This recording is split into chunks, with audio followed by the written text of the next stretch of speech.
지난 2주간 수도권에서 시행돼 온 사회적 거리두기 2.5단계가 오늘 0시 자정을 기해 2단계로 완화됐습니다.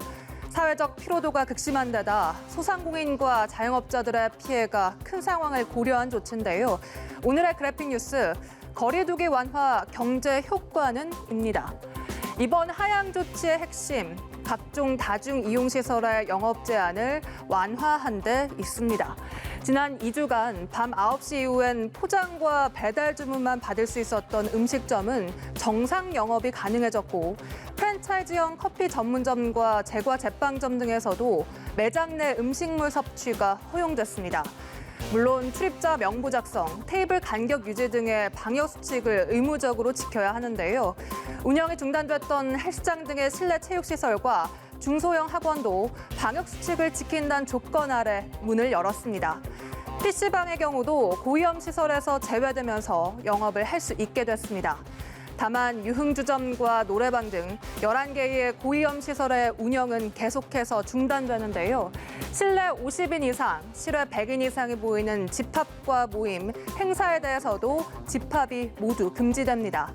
수도권의 거리두기 2.5단계를 2단계로 낮춘 이유, 코로나19 확진자가 완만한 감소세기 가운데 소상공인과 자영업자가 받는 경제적 타격이 크다는 점이 고려됐습니다.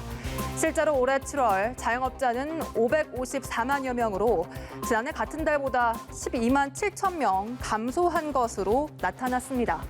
지난해 7월에 비해선 그 감소폭이 무려 5배 가까이 증가한 건데요. 그나마 사회적 거리두기 강화 조치가 시행되기 전에 집계된 결과란 점에서 앞으로의 상황은 더 나빠질 것으로 우려됩니다.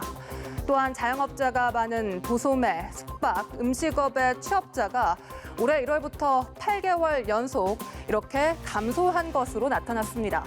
자영업자와 소상공인이 직접적인 타격을 받고 직원을 내보낼 수밖에 없는 상황에서 고용에도 부정적인 영향을 끼치고 있다는 분석입니다. 정부는 2차 재난지원금을 지급해 소상공인과 자영업자를 집중 지원한다는 방침인데요. 3조 2천억 원 규모의 새 희망 자금입니다.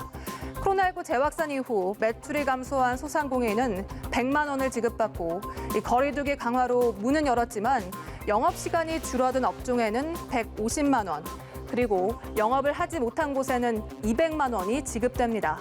이번에 거리두기가 2단계로 완화되면서 자영업자와 소상공인은 반색하고 있는데요. 그나마 숨통이 좀 트인다는 겁니다. 다만 줄고는 있지만 확진자 발생이 여전한 상황에서 거리두기 완화가 성급한 것 아니냐는 비판도 나옵니다.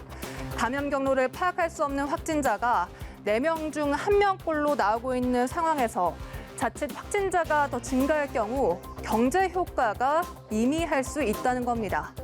조용한 전파가 여전히 우려되는 만큼 완화된 거리두기 2단계 상황에서도 성숙한 시민의식이 꼭 필요해 보이는데요. 정부는 특히 추석 연휴를 전후해 코로나19 재확산의 우려가 커지는 만큼 오는 28일부터는 2주 동안 특별 방역에 들어갈 방침입니다. 지금까지 그래픽 뉴스였습니다.